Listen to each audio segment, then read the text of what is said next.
Ako kasi parang, I hope that Lenny would become DepEd Secretary. Uy! Ano? Sorry. I hope Lenny would become DepEd Secretary. Huwag naman natin gawing joke ang ano? Huwag naman natin gawing joke ang... Bakit may pakialam ka pa kung sino iuupo ni BBM sa kabinet? Huwag naman parang gawing ano yung DepEd yun. Nakakaawa kasi yung mga bata eh. Matututo sila ng 4 times 40 equals 1/6. Ako talaga, I hope na si Lenny ang maging DepEd Secretary. Parang, ang ganda no, na parang, boss niya si BBM. Yung tinatawag niyang magnanakaw. Tapos ano? Si number one, sinungaling? Wala na tayo magawa, no? Tangina. Sige, entertainment na lang. Magsayaw na lang tayo dito. Di ba gusto nga di ba si Barry, yung akbayan, pinapanawagan niya na si Lenny ang maging DepEd Secretary. Darian din, na parang, might as well, no? Na parang, wala na talaga tayong prinsipyo sa buhay, di ba? Na parang, let's just do it. Well, the unit team was, hindi naman natin alam talaga kung ano ng principle ng unit team. So parang, hindi naman ito yung unit team na siniportahan namin noon. So, might as well change it na maging unit team. Pero yun naman, parang bongga na parang, saka magkasundo naman si Lenny. Alam mo, Kenkoy, ano na tayo nun? Kenkoy country na tayo talaga nun kapag ganun. Hindi pa ba, girl? Hindi pa ba? Gusto-gusto na natin. Nakakatawa naman tayo. Ano lang yun? Kenkoy country, ano lang yun? Parang chapter 2, ganyan. Different episode. Parang, Mami Laika, nag-release ng Reuters investigative report na sinabing, yung US military nagawa ng disinformation campaign siya, maraming namatay dahil doon. Tayo, parang, okay. Sabi natin. Next question. Hindi yan totoo. Oo, yung isa naman, hindi yan totoo, di ba? Na parang, I doubt it. Na parang, might as well. Girl, yun siguro yung pinakarurok natin in the last two years, no?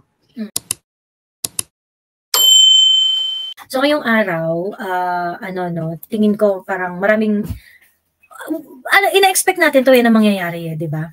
Ina-expect natin po. In fact, nung nag-rally yung mga Ensay Bobo sa Liwasan, sobrang konti lang naman nila doon. Diba? Where they are demanding Sara to resign. Hindi man ako totally disagree sa kanila. Actually, sa totoo lang, marami naman talagang mga supporters ni Inday ang talagang gusto na rin siyang mag-resign eh.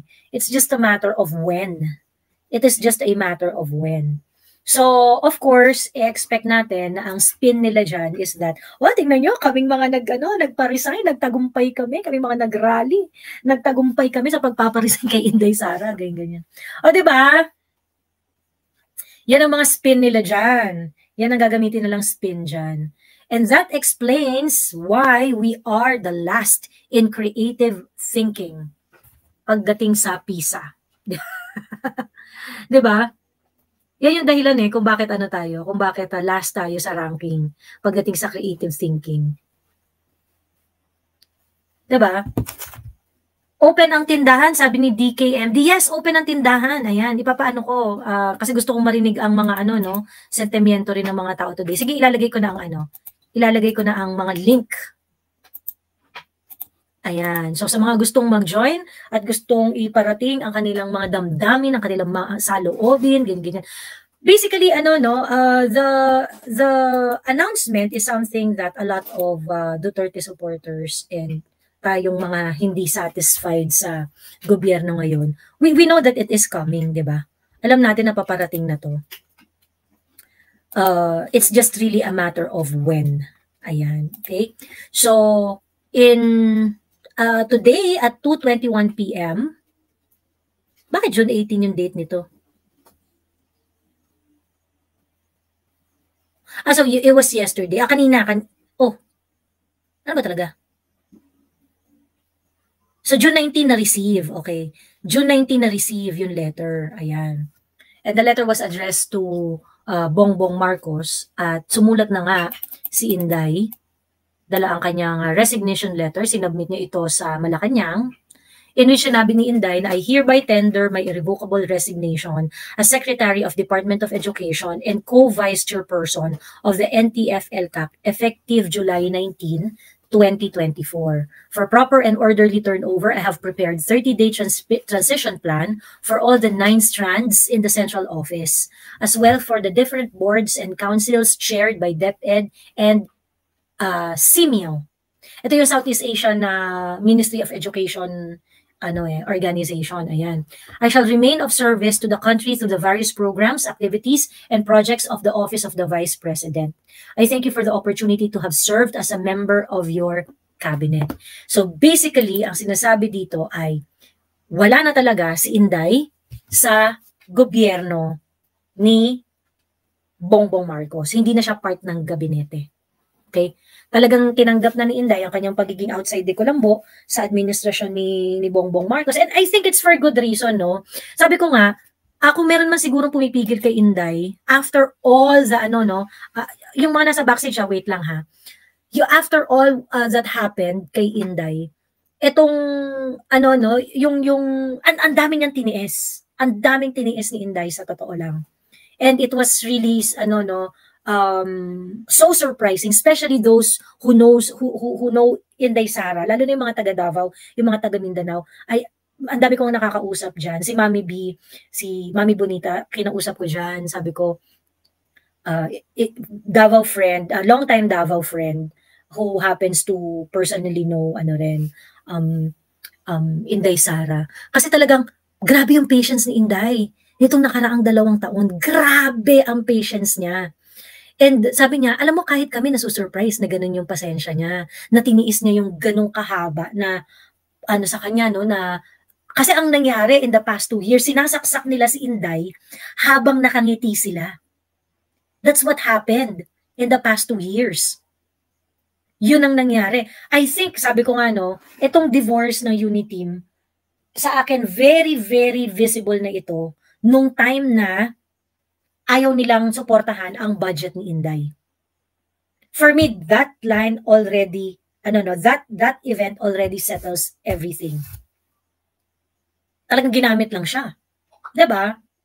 Bakit? Kasi, yung pagtakbo nyo together noong 2022, yung inyong pagkakaisa noong 2022 is premised on the fact that you have or at least shared same vision for the country. Diba? Pagkatapos, pagdating dun sa budget deliberation, bigla nyo iipitin. For me, dun palang klarong-klaro na yung usapan na may saksakan talagang nagaganap dito. Ganon. Now, ngayon na umalis ngayon na wala na si Inday sa administrasyon, it opens a lot of possibilities. And tayo na sobrang bad trip na dito sa administrasyon na to dahil sa mga policies na panay kabangagan, this is a good news. Okay, this is a good news. While I read a lot of teacher sentiments, kasi talagang yung mga teachers dito lungkot na lungkot Sabi nga nung yung mga kapatid ko kasi teacher sabi nung kapatid ko, kahit daw yung mga kilala niyang mga pink na mga teachers, na sad sila na wala na si Inday Sara sa DepEd. But kagaya ng mention ko kanina, kung meron man sa haba ng tiniis ni Inday, I think the reason kaya hindi makaalis si Inday sa administrasyon for quite some time is because minamax out niya yung mga pwede niyang gawin na serbisyo dun sa mga hawak niyang ahensya. Because if she's going to leave the administration, be out of the cabinet of the administration, meron talagang mga logistics consideration yan, may mga budget considerations yan. And it was really fight between itutuloy niya para hindi siya maipit at makapagtrabaho siya ng maayos sa NTF-ELCAC or sa DepEd. Titiisin niya yung mga political bickering, mananahimik siya, or maaaring, and if she's going to do that, we know that medyo yung political rin niya, yung political capital rin niya ay medyo nasasaktan. Kasi marami nang naghahanap rin kay Inday Sara, 'di ba? But on the other hand, yung political capital ni Inday Sara, pag yun ang inuna niya, magsasuffer talaga yung maaari niyang gawin sa DepEd at saka sa NTF-ELCAC. But, I think ngayon na nag-decide si Inday Sara, ibig sabihin, si Inday Sara, na-weigh niya na yung mga yan.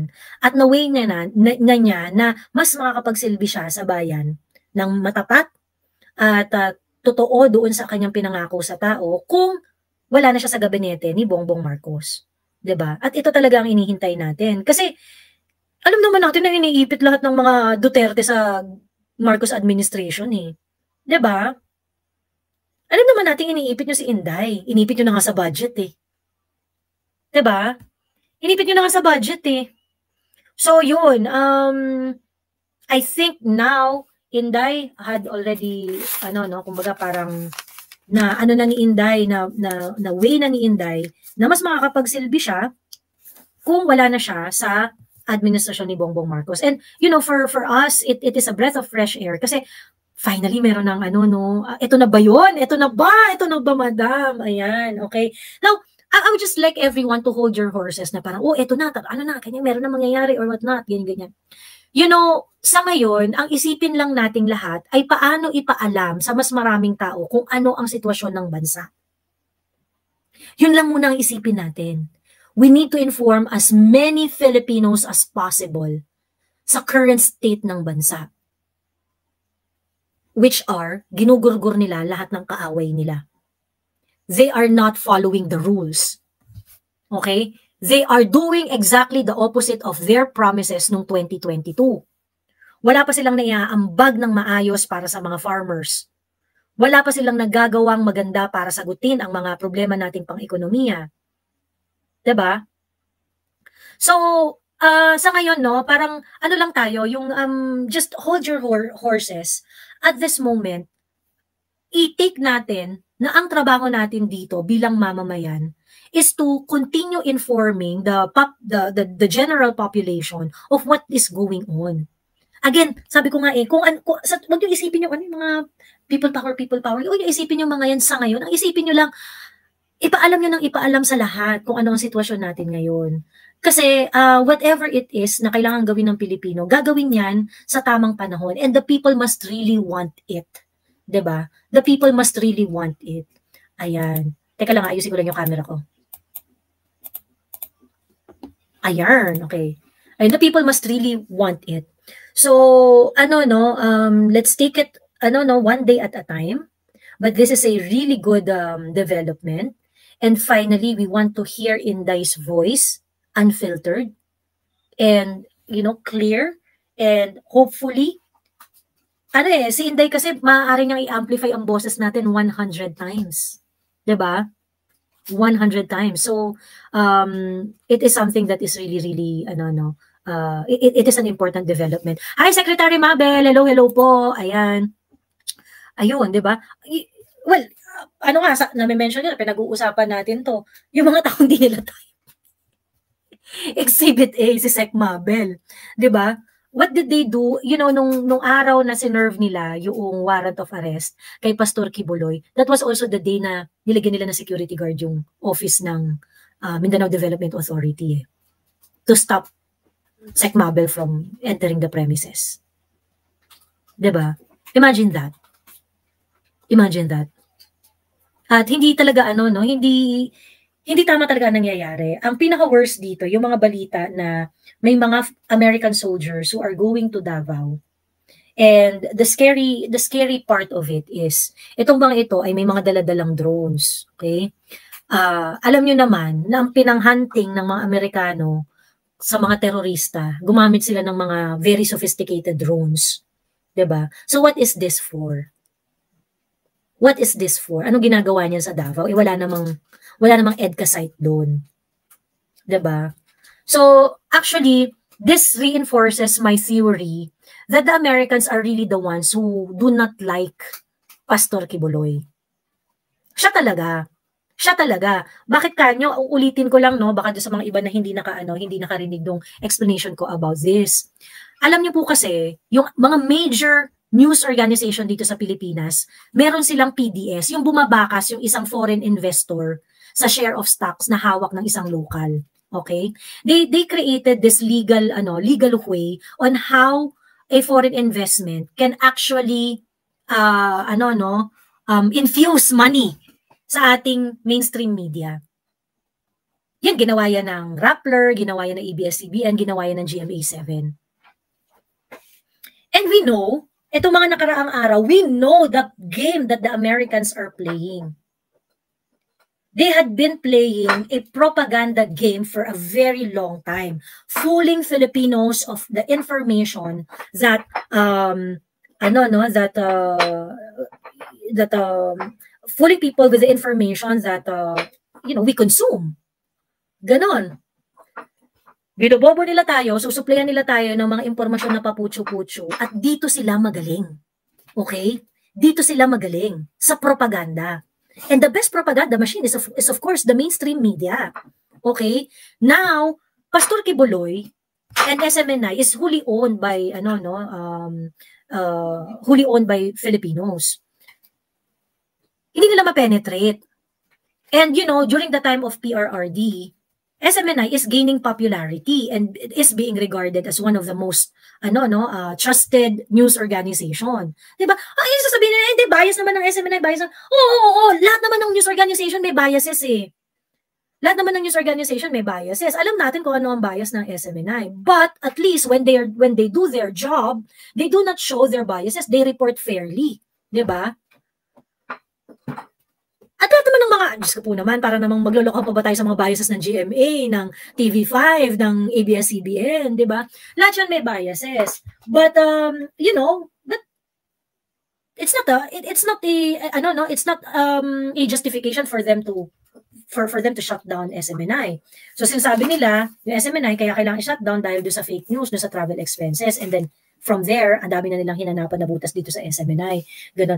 And I really think the reason why they want to do that is because they do not want the Duterte politics to perpetuate in this country. Why? Because Duterte politics really requires us to have a basic knowledge of what is going on. It really forces us to scratch the surface. Diba? Ngayon, pagdating sa propaganda war, kung meron kang hawak na media, kung meron kang hindi hawak na media, tinik sa lalamunan mo yan. Kasi sasabihin yan yung totoo eh. O bakit magkakamukha yung nire-report na ABS-CBN, GMA, TV5, ganyan-ganyan. Pagkatapos bakit iba yung sa SMNI? Diba? What did SMNI do nung fully operational pa siya, nung meron pa siyang channel sa TV? They were reporting on the CPP, NPA, NDF. And it was really a key endeavor from private entities para labanan talaga itong mga teroristang ito. Ang daming namulat na ganito pala yung mga atrocities nito, ganito pala ginagawa nila. Napakalalim pala nitong mga kagaguhan nitong mga to. And it became an issue that is understood on the household level. Yun ang ayaw nila na mangyari sa Pilipinas, na maintindihan natin ang mga issue ng bayan sa household level. Gusto nila, pag-uusapan lang natin yung tite ng EA ni Harry Roque. Ganong level lang ng usapan ang gusto nilang gawin natin. Diba? So, anyway, sabi ko nga, lumalakas yung lumalakas yung theory ko na the Americans really has something to do with yung panggugurgur dyan kay Pastor Kip. They don't like him. They don't like him because he has a media organization that they cannot control. That's it, pansit. Diba? Yun talaga yun. Yun talaga yun. Diba? So, I mean, bakit magpapahiram ng bakit nasa Davao yung, diba? Nasa Davao yung, hanapin nyo, gugurgurin nyo, gamit yung mga drones ninyo. Diba? Well, anyway, go ahead. Let's see. And if you're going to arrest Pastor Kibuloy through the use of this American equipment, diba? Nasabi ko na dapat kong masabi. Na yun yung layunin ninyo. At yung mga Americans really has some, axe to grind against Pastor Kibuloy. And huwag tayong mga bullshit ng mga Amerikano because you hired General Dynamics IT to manage misinformation drive here in the Philippines. And you're doing it again. You funded $493 million in February, gave the contract to General Dynamics Information Technology again. Malamang sa malamang ngayon, ginagawa niyong misinformation niya sa South China Sea. Diba? In order to fool the Filipinos again, to go to war that is not ours, risk our lives on something that does not really protect the interests of the Filipino people. Ayun lang. So anyway, narinig ko nga si Inday Sara ang ayon sa mga kaparangan, ayaw pang magsalita ni Inday Sara ngayon doon sa reason kung bakit siya nag-resign. Intayin natin 'yan at alam naman natin na si Inday ay magsasalita talaga kung kinakailangan. But ayon sa kaparangan ay talaga nag-aalala si Inday sa mga nangyayari sa Davao. Because this is gurguran to the max. Ayan. Ayun lang. Okay, magpapakyat na ako, no? Yung mga tao nandito sa ayan. Papakyatin ko na yung mga nandito sa... Sabi ni Zen Mariano, agree madam, kahapon na nilabas yung resignation letter ni VP Sara I sent to my friend dyan sa Pinas, nabigla sila. Kailangan na spread ang truth sa nangyayari dahil hindi nila nalalaman. Totoo! In-emphasize nga yan kagabi ni Kuyang EB na yung, in the Voice of the People session that we had, yung OFW pa, ang nagbalita doon sa mga kamag-anak niya sa Pilipinas that something is going on in Davao. They do not know. And you know what they did today? Immediately after mag-resign ni Inday Sara, ang mainstream media, ang mga broadsheets, ang mga news organization, sabay-sabay na naglabas ng balita tungkol sa PISA ranking. Okay?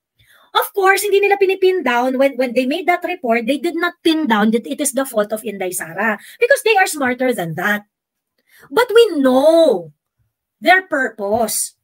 O sige, it's not necessarily fake news, pero kung sabay-sabay kayo na magsisyndicate ng balita, you are soliciting a reaction from the people na, ay, ano ba, kaya siguro nag-resign kasi bagsak tayo sa PISA, ay, kaya siguro nag-resign kasi ganito, ganyan. You want to attach the negative publicity of low PISA ranking to Inday Sara. Okay? While you're not telling fake news doon sa mga balita ninyo, but the timing of this news organization in releasing the PISA result ng sabay-sabay, sa araw na nagdeklara si Inday na siya ay magre-resign sa gabinete ni Bongbong Marcos, meron kayong gustong palabasin. Okay? Now, if you are an idiot, of course, kakainin ka ng propaganda na ito. Kaya siguro nag-resign si Inday dahil dyan sa PISA results. Ganon. But of course, it is not. Inday has nothing to do with the low PISA ranking. Okay? Ang PISA ranking po ay kinundak noong 2022. Okay? Ito ay kinuha, ang mga inassess dito ay mga 15 years old. Mga nasa senior high school na. Noong 2022. At ito ay ginawa even before June of 2022, even bago pa maging Vice President si Inday Sara at bago pa siya maging DepEd Secretary. Na-evaluate na yung mga bata. Results lang ang pinapublish ngayon. If you had been watching and if you had been following Inday Sara as DepEd Secretary, actually, sinabi na ni Inday Sara na ang result ng PISA noong 2022 is something that she is not very hopeful na maging positive. Kasi unang-una, pandemic years yun eh. Kasama yung pandemic years ng mga bata dyan eh. At alam natin na marami talaga mga bata na nahirapan during the pandemic period. Kasi online classes sila eh. Diba? But of course, yung mga idiots at yung mga nagpapanggap ng mga magagaling, kahit may degree, kahit mga nakapag-aral. Of course, Filipinos in general, no, sa totoo lang, i-generalize ko na. Walang basic understanding of things. Kaya tayo tatanga-tanga eh. Kasi yung basic understanding ng mga bagay-bagay, we refuse to understand. So kung ano yung ihahain ng mainstream media na, low ranking tayo sa PISA, ganyan, ay baka kasalanan ni Inday. And a lot of people, you see it in social media posting na, ay hindi, wala, kasalanan talaga to ni Inday. PISA covers the foundation years of basic education ng estudyante. That's 12 years. Okay? That's 12 years. Inday became a vice president in June 2022. The PISA evaluation happened in 2022. Bago pa maging vice president si Inday, bago pa siya maging DepEd secretary. How can Inday have something to do with that? Okay? Diyos ko, dito ko na parang yung mga idiots talaga, parang they would refuse to understand this. Diba? Sabi ni Nico, Pastor Kibbs is close to Digong. It is one way of poking at the bear, hoping that this will turn the tide against the Dutertes to prove a point they can choose to dictate our government. Yeah, I think dun sa local politics side niya, no? Yung sa local politics, in order to bring PRRD down, you have to bring down yung kanyang strong circle. And Pastor Kibuloy is giving PRRD a platform locally here in the Philippines, and they do not like that. So, dahil parehas ng interes ang Amerika at si Bongbong politically dito kay Bongbong at ang Amerika because they do not want to lose control sa psyche ng mga Pilipino, 'di ba? Yung Amerika at si Bongbong parehas nilang kalaban ang mga Duterte. 'Di ba? Kaya nga nagkakantutan yung dalawa na yan sa harap natin eh. 'Di ba? Block nyo agad kung tingin nyo troll and let's focus to listen to some ideas. Ayan. Anyway, ayan na.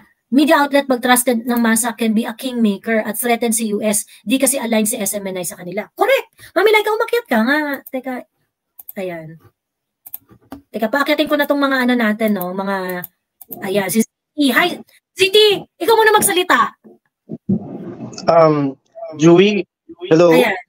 Hello, hi Ziti. Kahapon pa ako sanang gustong umakyat, no? Kasi alam ko natabunan na ang issues mga issue doon kay Sir Harry, pero siguro naman baka mapagbigyan mo ako, no? Hindi ko naman dinidipinsan si Sir Harry dito, pero alam kasi namin nangyayari diyan eh tungkol doon sa go.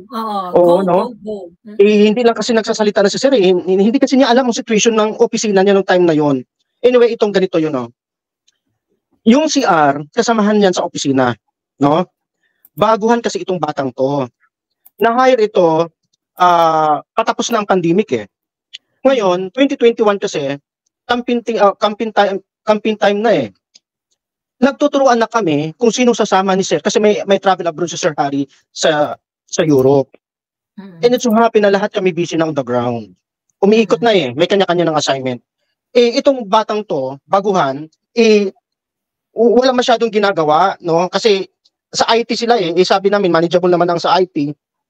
Kaya, nag-usap-usap kami mga staff na, ikaw na lang muna ang sumama kay Sir Harry kasi si Sir Harry, kailangan may insulin, may medication eh. May gamot siyang kailangan sa niya, may oras eh. So, si Sir Harry makalimutin, kailangan updated yung gamot sa kanya, lalo ng insulin niya. Kaya tinuturuan namin yan si R kung paano mag-assist kay Sir Harry. Itong batang to, hindi naman, babait kasi ito, wala lang basta may allowance siya, okay na, at saka ayun, napapayag naman na sumama nung time ng 2021, pero sandali naman ang travel niya sa abroad, sa Ukraine, no? Kasi meron lang siyang ginagawa doon si Sir Harry. Pero ayun nga, na-process namin ng maayos, wala namang issue yun eh, no? Kasi kami naman ng mga staff ang nag-decide, hindi naman si Sir Harry. Si Sir Harry pumipirma lang sa dokumento. Yun ang katotohanan dyan. Noong 2023, wala na si Sir Harry sa palasyo. Kanya-kanya na kami ng hanap buhay, no? Kanya-kanya, iba-iba na ang mga boss namin. Pero syempre, tumutulong pa rin kami sa kanya kasi mahirap naman yung, of course, yung loyalty namin nasa kay Harry talaga, no? Sumusuporta pa rin kami sa kanya. Hindi namin siya iniiwanan kung may mga siya. Sumusuporta pa rin kami sa kanya. Na it's so happy na itong si R, nag-aral kasi ito sa Pampanga ng flying school, no? Sa aviation. Pinatira doon sa yung apartment doon sa Purak. Yung building na yan, si Sir Harry ang abogado ng property na yon. So, pinatira dan ng libre si R para makatulong naman sa batang yan kasi taga-Bohol to eh. No? Malaki naman ang tulong din sa amin sa kampanya. Natural lang natutulungan mo yung bata.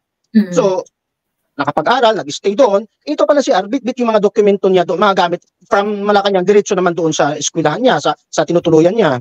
So, ilang yun. No? So, may travel ng 2023, nakiusap ulit kami na, samahan mo naman si Sir kasi hindi kami makasama niyan kasi alam mo naman kami, mayroon ng mga ikaw lang naman ang... So, sumama, pinasama. Pero, Diyos ko, hindi ho ganyan si Sir. Si Sir may pamilya. Kung ganyan ang paningin nyo, pero dapat irespeto na lang natin kung ano man ang meron sa kanyang pagkatao. Pero wala ho yung koneksyon, yung batang yan sa pagsama kay Sir doon sa travel abroad. At buti nga si Sasa nagsasalita, no? Sinabi niya, dapat pangit na ang at saka kung mag-travel, kanya-kanyang gas. Wala naman sumasamang ganyan. No? Sumasamang ganyan. So, actually, ZT, ito nga yung problem dyan. Kaya, ang sa akin kasi, unang-una, wala namang silang nakitang anything incriminating dun sa mga facts na pinagsasabi nila. The travel was in 2023. It is a confidential employee. So, anong problema ninyo? Hindi naman na pera ng bayan yung ginamit ng pag-travel ng 2020. Exactly. Na yun eh. hindi wala naman sa office nun si Attorney Harry Roque, but what do they want to do with Attorney Harry Roque? Gusto nila na nababuyin si Attorney Harry Roque by insinuating things that are, you know, very very moronic talaga. I mean, eto ganito lang kasimple. Attorney Harry Roque spoke about the foreign policy of Bongbong Marcos. Talak rin ng talak si Attorney Harry Roque tungkol sa yung mga current issue at saka yung mga polisiya ng government natin ngayon na talagang hindi siya nag-a-agree. Recently, he spoke about the PhilHealth reallocation of budget na 90 billion na collection nila ng premium. Okay? And I think that one is really, really huge kasi he committed to do something about it. Talagang nag-ano talaga siya na babantayan ko to at kahit saan tayo makarating, hindi ko hahayaan na ganyan-ganyan ninyo lang ang nakolekt yung pera sa PhilHealth. And all of these things that Attorney Harry Roque is saying, ang balik sa kanya, meron siyang sexing EA. Ano ngayon? Diba? Ano ngayon? Meron siyang sexing EA. Diba? So, sobrang stupid lang sobrang stupid lang talaga nung, nakita ko yung ZT, nakita ko yung article sa Abante, sa totoo lang. Actually, discuss ko rin to kagabi, yung kay Attorney Harry Roque. Discuss ko rin yan kagabi. Nakita ko yung article ng Abante, at yung article ng Abante talaga is, it spells libel all over. It doesn't even have the name of the writer doon sa article na yun ng Abante na pinublish, na ginamit ng mga Insay Vovo vloggers para bigyan ng mali siya si Attorney Harry Roque at ito ngang si De La Serna. Anyway, ang law firm naman ni Sir John ay nagmamasid, no? At willing na yun nga ay nagagather sila ng mga evidence kasi magsasampa siya ng kaso sa mga yan. At antayin nyo, may mga masasampa ng kaso sa mga yan. At si Attorney Harry hindi titigil. Ngayon pa na nagsasalita na siya, ngayon pa na nag-resign na si BP Sara. Hindi nyo sa tingin nila mapapatigil nila si Harry sa pagsasalita ng yan. Hindi ho. Mas lalo pa siya ngayong tumapang sa nangyayari sa ngayon. Yun lang ang masasabi ko sa kanila. Dudungisan nyo ang pangalan ni Attorney Harry pero hindi nyo kaya siyang pabagsakin kasi habang may bibig siya, magsasalita siya. Yun lang. Thank you, City. Address ko lang to si Bob Garci. Sabi ni Bob Garci, SMNI never reported fairly. Most of the reporters and broadcasters are not even journalists. 24/7, puro anti-BBM ang topic. Where is the fairness there? Sabi niya ganon. Well, kasi depende sa pinapanood mo, Bob Garci. Are you watching a newscast or are you watching the opinion segment of SMNI? Siyempre, pagka opinion segment talaga yun, talaga makakarinig talaga si BBM mo. Tama. Ngayon, kung kunwari yung sa regular newscast, can you identify like any news report that are extremely biased by SMNI? Kasi nirereklamo ninyo mga anti-BBM na content ng SMNI, mga opinion show yun eh. Di malamang. Just me. At saka ito pangatlong punto, Bob Garci. Kung kunwari anti-BBM man or hindi friendly ang SMNI kay BBM, ano naman? Karapatan naman yun ng SMNI. Ano naman problema doon? So yun lang, Bob Garci. Ngayon, kung gusto mong umakyat para patunayan yung mga sinasabi mo, pwede rin. Ayun. Ayan. Okay na? Joey, meron lang akong i-share doon sa resignation ni Inday, no? Alam mo, sinasabi nga hold your horses muna, no, na wala mo na magsasalita kasi dapat si Inday to ang magsasalita kung ano man ang sasabihin niya after sa this coming July. Pero meron kasi kaming nasagap na info na hindi rin niya na-take yung paglaganap ng droga, no, naapektuhan na ang mga bata at yun kasi ang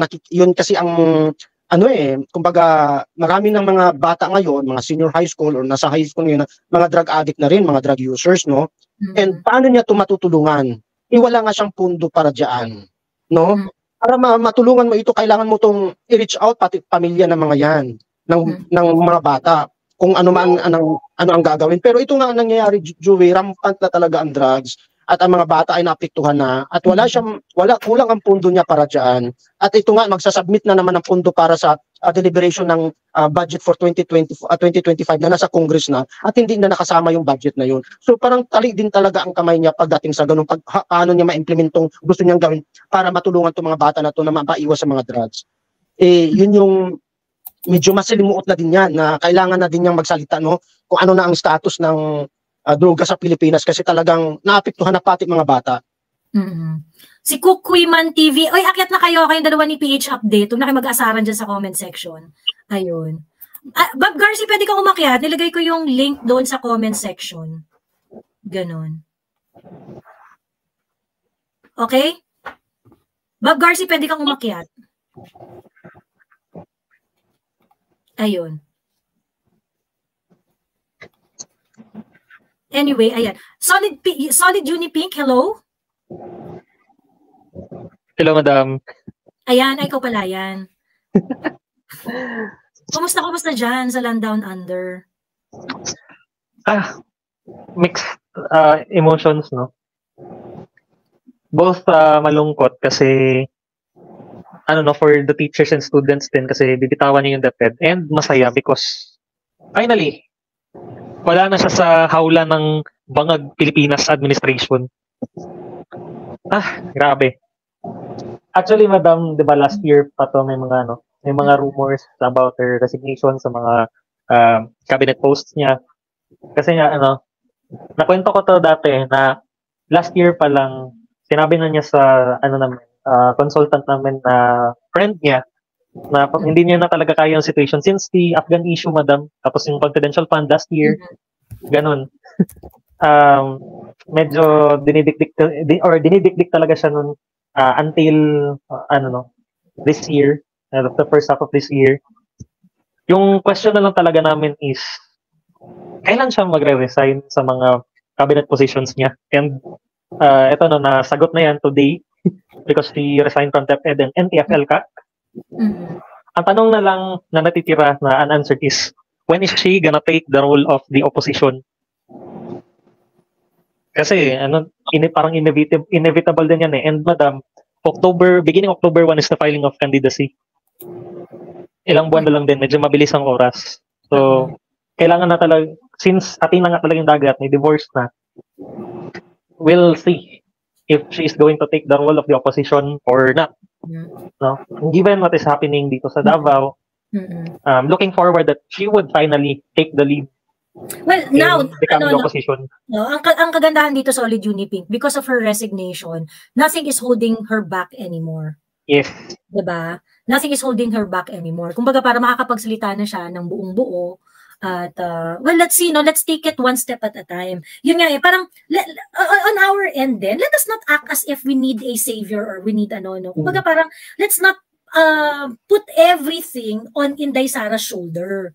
We as a citizen, it is also our obligation, responsibilidad rin natin na sabihin sa mga kaibigan natin, kamag-anak natin, mga kapamilya natin, kung ano yung sitwasyon ng bansa ngayon. That is all what we have to think about. Ano yung mga nakakatakot na ginagawa ng Pangulo ngayon? Kinakaladkad tayo sa gera, that's one thing. Diyos me. Harap-harapan na talagang pangarap kong gera ang drama ng ating Pangulo ngayon, ng ating gobyerno ngayon. Talagang dadalhin nila tayo sa bingit ng kamatayan. Inamin na ng mga Amerikano na pinaglalaruan nila tayo. Tapos tayo mga Pilipinong tatanga-tanga, tayo pa ang nagsasabi na hindi totoo yan sinabi ng mga Amerikanong yan. Carlito Galvez. Grabe, alam mo, para tayong isang bansa na mahilig sa abusive relationship talaga. Mga Amerikano na mismo ang nagsabi, okay? Former military men, former American senator, 'di ba? Ang nagsabi, hoy Pilipinas, ginagago kayo ng Amerika, ng gobyerno namin. Mga Pilipino, ginagago kayo ng gobyerno namin. Mag-isip-isip kayo, huwag kayong magpadala sa mga Amerikano, huwag kayong magpadala sa gobyerno namin. Yan ang sinasabi ng mga ng mga former US military at saka former US politicians, senators. Pero tayo naman mga Pilipino, diba? Yung Reuters nag-investigate pa, sinabi pa ng Reuters na, uy, nag-launch ang US government ng massive mass misinformation campaign. At wala silang pake kung ma-endanger nito ang buhay ng mga Pilipino. Pagkatapos tayo naman ang sagot natin, ay hindi yan totoo. Diba? Amerikano na ang nagsasabi sa atin na hindi nila tayo mahal. Amerikano na ang nagsasabi sa atin na parang awa nyo na. Take charge of your future. Tapos ayaw pa rin nating makinig. Anong tawag dun? Okay, sa totoo lang, before I move on to the other speakers. Yung siguro parang yung ako aminado ko na sa way ng pag-vlog ko, talagang very frank ako at saka talagang ayoko talaga ng filter. Ayoko talagang lagyan ng asukal yung mga bagay na mapait talaga. Kung yung katotohanan mapait, lunukin natin ng mapait. Because I realize na yung rin natin, yung style rin ng mga Pilipino na napaka-forgiving. At yung mga Pilipino na harap-harapan na yung kabubuhan, pero you try to be polite, you try to be diplomatic, you try to be, ay hindi, sige, okay, ay hindi, ganyan. Ayaw natin i-confront yung mga kabubuhan. Meron ka ng kausap sa politics, pagkatapos yung kausap mo, sobrang tanga, sobrang bobo, tapos hindi, everybody is entitled to their own opinion. Of course you are. And I am also entitled to my opinion to tell you that you are stupid. Diba? Medyo kasi parang, I know it's not palatable to a lot of people yung ganun, yung very confrontational. But I know that it is something that we really need. Kailangan nating i-real talk ang isa't isa. Kailangan natin sabihin sa isa, kung hindi kapwa Pilipino ang magsasabi doon sa kapwa Pilipino niya na tatanga-tanga siya, sino pang magsasabi sa atin? Diba? Ay, hindi sana, confidential fund, ganyan. Tangina, entitled to your own opinion ka pa rin? Diba? Yung konsepto nga ng confidential funds, hanggang ngayon hindi mo maintindihan, entitled to your own opinion ka pa din? Putang ina mo ka? Diba? The problem is, and I think everyone should understand this, the one who holds, or the most influence dito sa bansang ito, yun ang magiging social consciousness natin. And we are going to decide based on the level of intelligence of that social consciousness. So kapag hinayaan mo, tinolerate mo yung mga bobong opinion, yung mga decision natin at yung psyche natin as a nation would be based to that level of intelligence only. So hindi ba kayo magagalit dyan? Hindi nyo ba i-confront? Okay lang sana kung buhay lang nila yung mapapariwara eh. But all our lives are at stake here. Diba? So, Madam, nandyan si Sas. Oo, we really need to confront people pagdating dito sa mga ganitong bagay. Putang ina eh. Diba? Ayan. Yan na nga. Ayan. Andito na ang cosmological woman of the universe. Ano pinagchichismisan nyo? Yung resignation ni Inday Sara. Ayun. Expected. Oo. At saka yung, of course, yung di ba yung, may mga reported na dumadagsa ang mga American soldiers sa Davao? Madam, dininay ng Isminkom. Baka naman papuntang Siargao yan, or dininay ng Isminkom yung reports. Pagkatapos mahuhuli si Pastor Kibuloy gamit ang drone.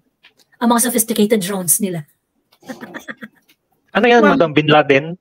Operation? Pang ganun. Ba't di ba hindi nila mahuli si Pastor Kibuloy? Baka weak. Hindi nila mahuli-huli si Kibuloy. Baka weak. Kasi, ko lang, hindi na ba intelligence nila? Parang hirap ata magtago ni Kibuloy. Marami nakakilala sa kanya. Pero yun na nga, bongga tong, I'm not really sure what to think about the resignation of Inday Sara, except that, well, it's expected na parang kailangan pa ba nating ipilit ang alam nating wala na talagang Emerald. In a way, tama si Laila, no? Di ba sinasabi niya na mag-resign ka na, Sara, kung yung mga kapatid mo or whatever is parang kinikritisa Pangulo. Na it reminded me of, di parang si Lenny, kinikriticize ng mga anak niya yung presidente. Tapos nandun siya sa kabinete. So parang quits lang. Okay, ko alam kung ano mangyayari sa 2025. Ako kasi parang I hope that Lenny would become DepEd Secretary. Uy! Ano? I hope Lenny would become DepEd Secretary. Huwag naman natin gawing joke ang Huwag naman natin gawing joke ang... Bakit may pakialam ka pa kung sino iuupo ni BBM sa kabinet? Huwag naman joke para gawing yung DepEd. Makakaawa kasi mga bata eh. Matututo sila ng 4 times 40 equals 1/6. Ako talaga, I hope na si Lenny ang maging DepEd Secretary. Parang, ang ganda, no? Na parang, boss niya si BBM. Yung tinatawag niyang magnanakaw. Tapos si number one, sinungaling. Ano na tayong magawa, no? Sige, entertainment na lang. Magsayaw na lang tayo dito. Di ba gusto nga di ba si Barry, yung akbayan, pinapanawagan niya na si Lenny ang maging DepEd Secretary. Darian din, na parang, might as well. No? Na parang, wala na talaga tayong prinsipyo sa buhay, di ba? Na parang, let's just do it. Well, the unit team was, hindi naman natin alam talaga kung ano ng principle ng unit team. So parang, hindi naman ito yung unit team na siniportahan namin noon. So, might as well change it na maging unit team. Pero yun naman, parang bongga na parang, saka magkasundo naman si Lenny. Alam mo, Kenkoy, ano na tayo nun? Kenkoy country na tayo talaga nun kapag gano'n. Hindi pa ba, girl? Hindi pa ba? Gusto-gusto na natin. Nakatawa naman tayo. Ano lang yun, Kenkoy country, ano lang yun, parang chapter 2, ganyan. Different episode. Oo, parang Mami Laika, nag-release ng Reuters investigative report na sinabing, yung US military nagawa ng disinformation campaign siya, maraming namatay dahil doon. Tayo, parang, okay. Next question. Hindi yan totoo. Oo, yung isa naman, hindi yan totoo, di ba? Na parang, I doubt it. Na parang, might as well. Girl, yun ay parang, yun siguro yung pinakarurok natin in the last two years, no? Na, yung US military nag-disinfo sa bansa ninyong anti-vaccination campaign. Kaya na-take it, tumagal ang inyong lockdown, kaya ganyan-ganyan. Okay. Okay, ang pogi ng EA ni Harry Roque. Yun ang sagot. Ang pogi ng EA ni Harry Roque, ang ganda ng katawan. Ako naman parang, naawa tuloy ako doon sa EA kasi galing pala to sa La Buena Familia. Oo, at saka ano siya, educated. I mean, hindi siya nakuha. Hindi siya escort. Hindi siya callboy. Oo, hindi siya callboy. At di ba nasa ano siya, may nagkaroon siya ng posisyon. So, dumaan niya sa processing ng ng HR. Si City yata ang nag-hire dun eh. Nag-vetting. So, parang, well, mga kababayan, there are people who are really blessed. Gwapo, maganda katawan, may utak, and masarap. And by the way, maraming salamat talaga sa pinost mo, no? At natuwa si Sir Harry doon. At thank you so much daw. Kasi sabi nga niya, di sana sa sunod na, mga pangit na ang kukunin nyo, ha? Huwag na kayong Hindi, magkakabarkada pala yan. Sabi sa akin, magkakabarkada pala yan sila. Na, tatlo silang kinuha namin na magiging IT sa... May, basta mga pageant people, babae at lalaki. Hindi lang siya. So parang, pero naawa ako doon sa lalaki. Diba? Pag sa corporate yung mga boss, pagkukuha ng mga EA, ng mga assistant nila, usually pinipili nila mga magaganda at mga presentable, diba? Ngayon, pag babae naman, o kaya bading, talagang syempre, kukuha ka nito ng EA, mga usually, ito yung observation ko ha, usually yung mga magagaling, yung mga super hardcore na mga ganyan, na mga head, pagka talagang super magagaling sila, ang kinukuha nilang mga assistant, talagang yung who can do the job and at the same time, yung maganda. Kasi nga, syempre, pag pupunta ka sa office, gusto mo, paano pleasing yung mga kasama mo sa, no? Yung may ganon. Pero usually, pag kunwari, hindi yung credentials ng head, hindi ganon ka strong.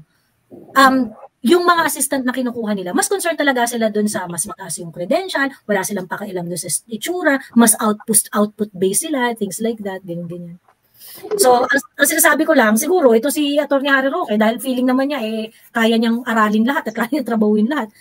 Gusto niya yung kahit paano pleasing naman sa mata yung kasama niya sa araw-araw, di ba? Hindi, sa mga bagets kasi to kasi si Harry, kailangan niyang nag-modernize ng kanyang staff. He needed younger people na ganyan. Yan ang basa ko, no, sa ginawa ni Harry, na parang it makes sense na, di ba nagbago yung image ni Harry? Di ba sasayaw yung dola mo noon? Ay, yung nag-TikTok na siya. Saka meron pa siya, alam niyo yung campaign niya, ako lang to. Yung sumikat na, ako lang to. Tapos sikat na sikat yung ako lang to niya na ganap.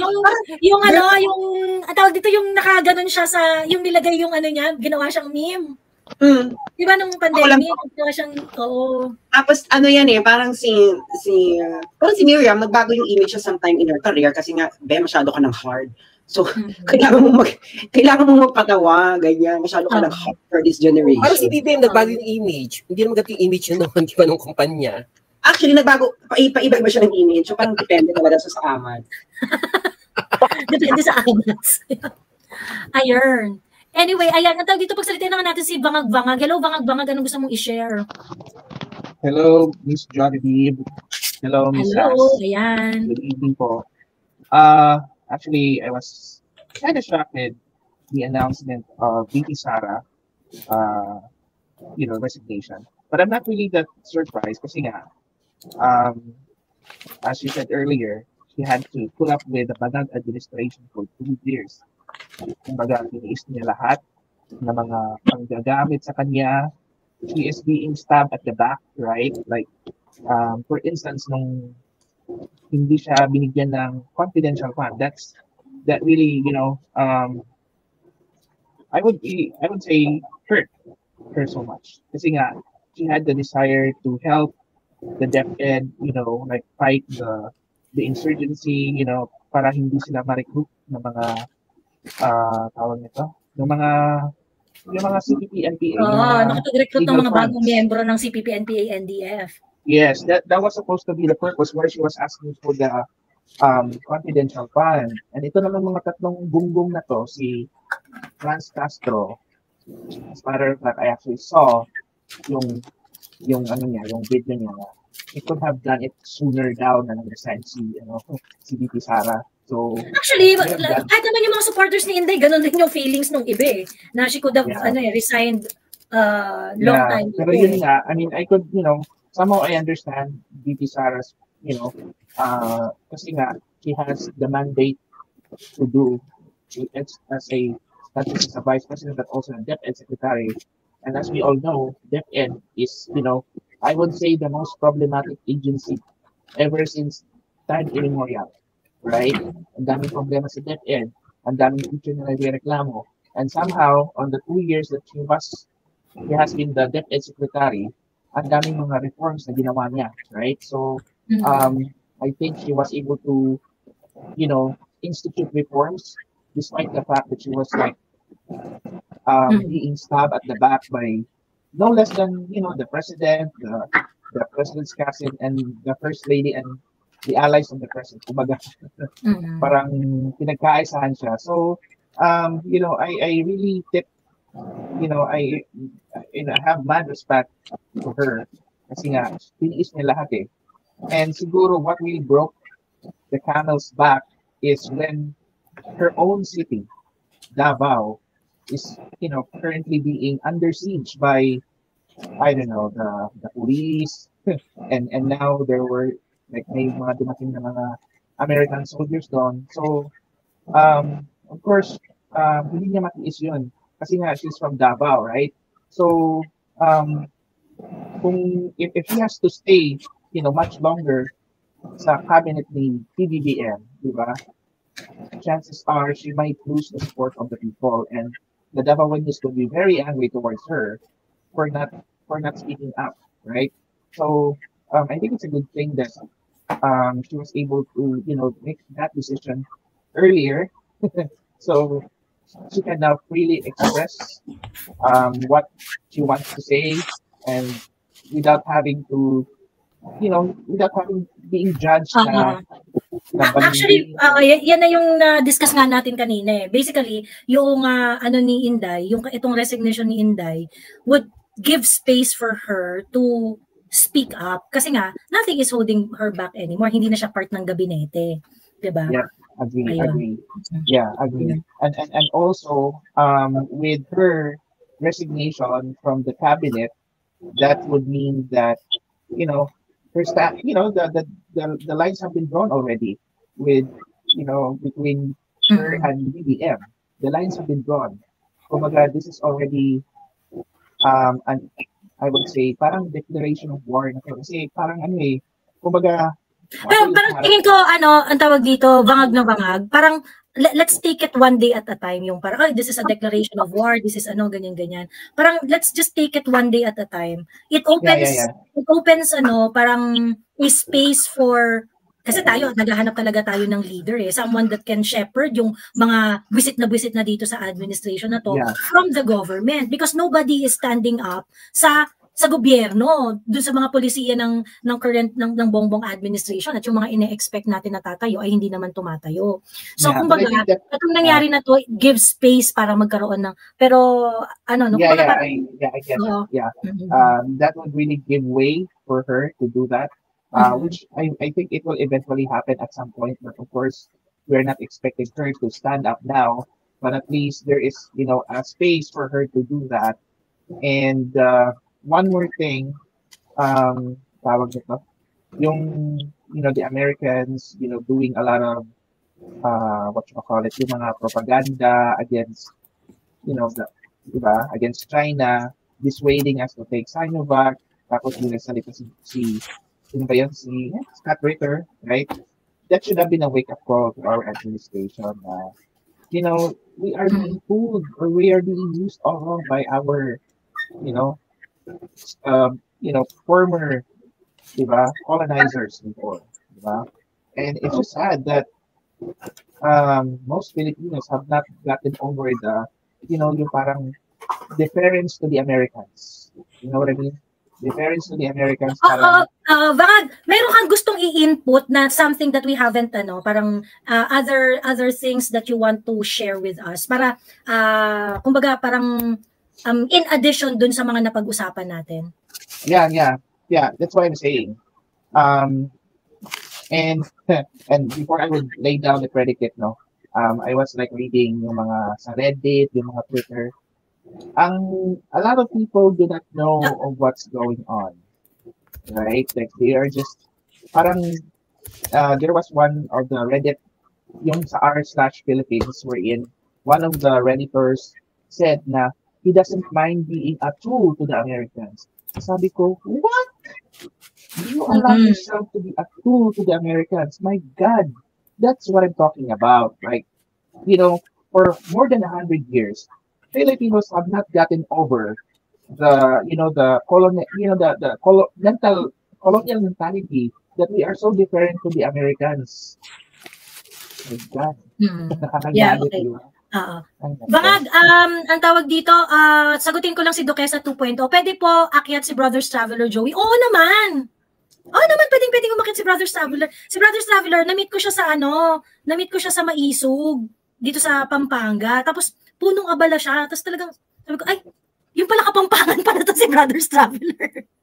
Okay naman ngayon. Kasi niya lahat ng mga dumarating. Ayun. Yung pala siya ang taga Pampanga pala siya. So thank you Brothers Traveler sa pag-aasikaso sa amin. Ayan. I think itong pag-resign ni DP, this is her not being a politician anymore. This is her like, you know what?